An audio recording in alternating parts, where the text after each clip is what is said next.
You are looking at a prescribed burn in one of Florida's great forests. It is an important procedure. The flames are burning and we are helping the environment. And that is the subject of our focus today, as we are joined once again by our friends at the Florida Forest Service. That's right. Joining us is the director of the Florida Forest Service, Rick Dolan. And Rick, tell us about what we're watching today. Yeah, you're looking at a prescribed burn on the Wacola State Forest. Prescribed burning, like what is prescribed burning, right? And it is an important management tool that we use here in the Florida Forest Service, and it's used all over the state of Florida. With Florida having a fire-dependent ecosystem, it needs fire to thrive. And in addition to that, these burns, they actually help protect the citizens of the state of Florida. And if we do get a wildfire in these burned areas, it's a lot less catastrophic and it's a lot easier for us to suppress, does a lot less damage to the trees. We've got people all over the state either just visiting the forest or actually participating in activities. There's so many activities doing our forest. So this is important to make sure that people always have the ability to use these different amenities. That's absolutely right. And the prescribed burning is really important. And I can't stress this enough. You look at it and go, oh no, it's black. But just in a few weeks, it starts to grow back green, right? And it's really important for us to continue to do that because if we don't do that here in the state of Florida, we can end up in situations like we have in some other areas of the country where the fires are really catastrophic. And, you may not know this, but we respond to 2,500 to 3,000 wildfires a year in Florida. That is surprising. That's surprising. It's a big number. Yeah. Right? You don't hear about us on the national news very much, right? Mm-hmm. There's 22 million people in the state of Florida, so the wildland-urban interface is a real thing. And so the prescribed burning really protects our folks. And it's a lot easier to deal with a little bit of smoke that is planned than having to deal with a lot of wildfires that are catastrophic that's unplanned. And you'll have to deal with the smoke for a lot longer. That's amazing. All right, Yes. Let's go check out the prescribed burn.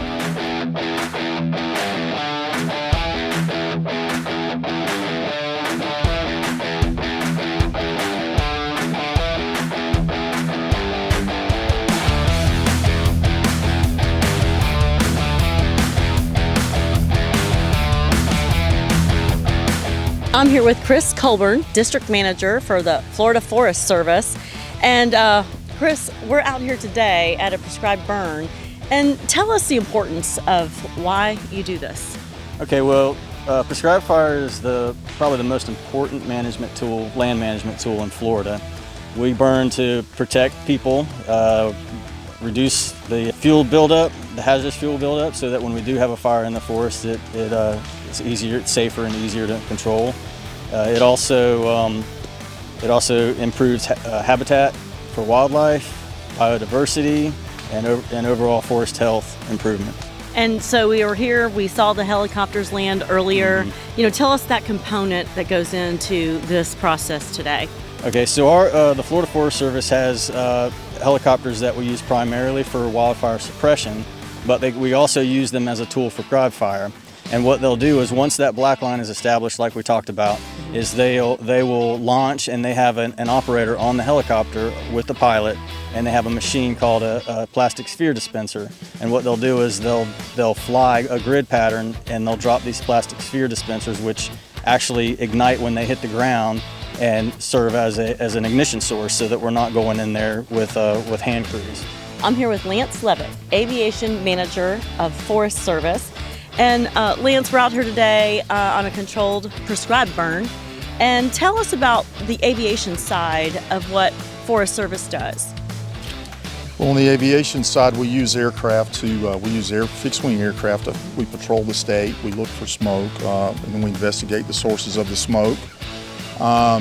And then we also use the airplanes typically when there is a wildfire as a second set of eyes above the fire. They can see things that folks on the ground cannot see. Mm-hmm. And we also have helicopters that we utilize for aerial ignition. We actually start prescribed burns using helicopters in a dispenser.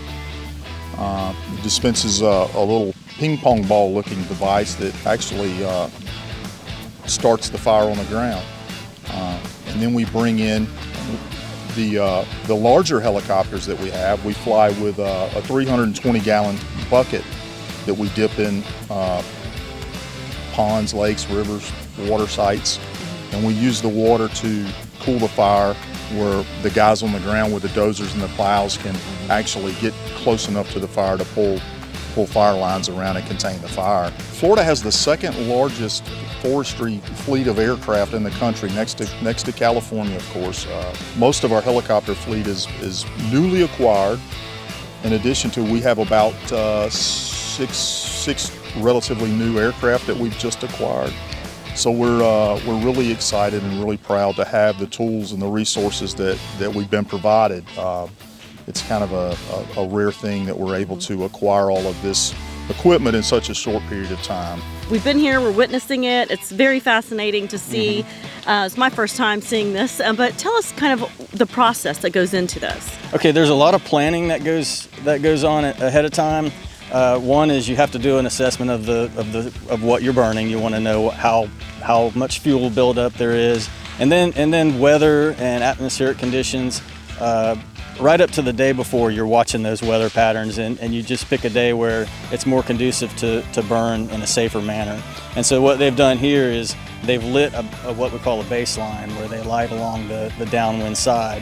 So that fire will back in, which is usually a cooler fire, as a backing fire, and it'll establish what we call a black line. And that's basically a wider fire line, so that when we do start ignition, if the fire starts running towards it, it has a buffer for escape. When we get ready to plan the burn, we also obviously don't want our smoke affecting people, schools, highways. So there's a lot of planning as far as the smoke management. That's very important. Notifying adjacent landowners, notifying cooperators that we're conducting a burn in the area. All this happens beforehand, and then so that when we show up to do on the day of the burn, everything checks out, the checklist checks out, and we'll be able to start ignition at that point.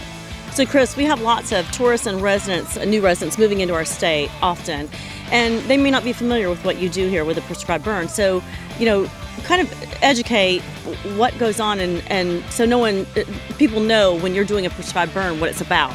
Florida has a landscape that has evolved with frequent fires even before people came to Florida.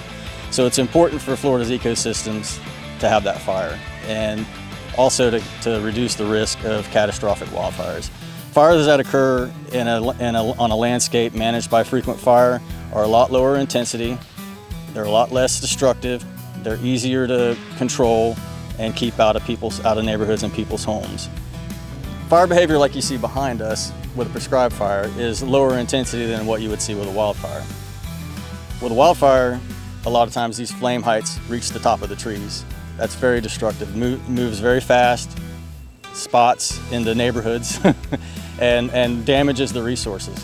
When we do it this way, when we plan properly with the weather and the conditions, fuel, moisture, wind, humidity, dispersion, when we plan it this way, we kind of have a little bit more say in how the fire behavior is progressing across the stand, not as destructive, where it's reducing that hazardous fuel load at the forest floor, then the mid-story, without completely destroying the overstory and the resources.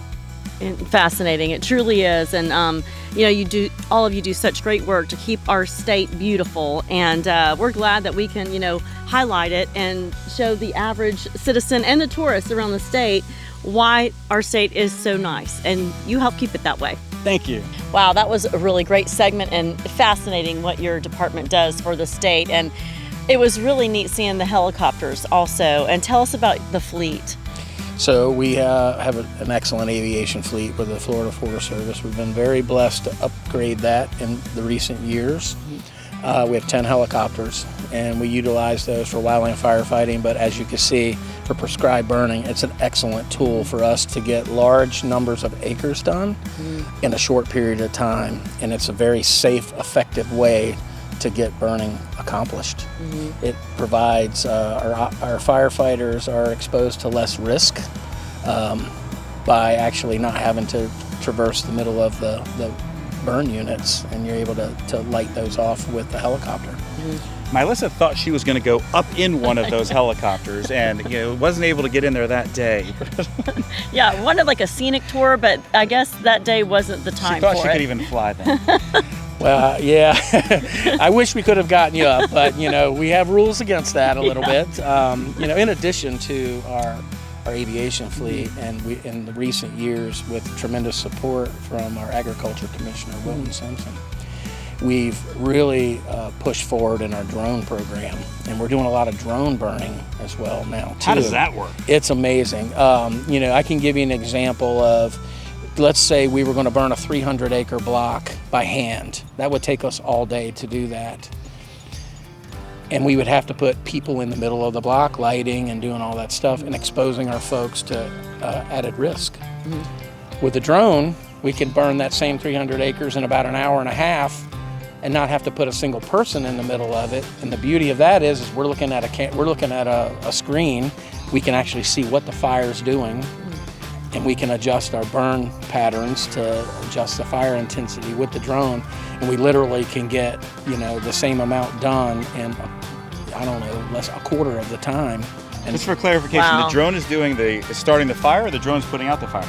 starting the fire. Okay. It actually has, much like our helicopters that drop the plastic steers, drone has that capability as well. And then when Wow. the real helicopters come in to put out the fire. We utilize them to actually suppress the fire. We Right. do not use drones to suppress fires. They're We not- use them to light fires. Probably not So- big enough yet to carry the water and everything. No, not yet. Not We're yet. not Yeah. that far advanced yet, but I'm really proud of the team and how the last couple of years, how we've really pushed that program forward. And it's really an excellent tool for us to supplement our aviation fleet and really supplement the prescribed burn program.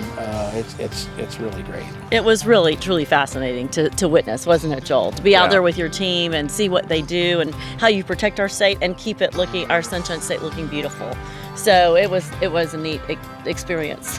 Yeah, and we're talking about these prescribed burns. We're talking about all the activities that happen. So you were saying that this is key, and it doesn't happen as much around. We're a model for the rest of the state. You were saying, and that's what helps keep all the land looking good. We have to do this in order to protect it. We need to do it here in Florida. And I think it's really important to get that message out there because we have a lot of people moving in from out of state. Yes. And they come from areas of the country that maybe they don't do prescribed burning and they don't understand what it is. So education is really the key. And I think it's very important for us to get this message out there because, again, a little bit of smoke under a prescribed condition is much better than a catastrophic fire, during the spring, which is our typical, burn season or wildfire You season. said we have a lot of wildfires, but you don't hear about them because they're small. We try to keep them small. We do. We do an excellent job in our wildland fire program at suppressing. We go, our initial attack, we're aggressive. We try to keep the fires as small as possible. Well, now you know a little bit more about your Florida forests and why they look so good and continue to look good. It's because of Rick and his team. So go That's out right. and visit a Florida forest soon. That's going to wrap it up for Spotlight on Florida. More to come.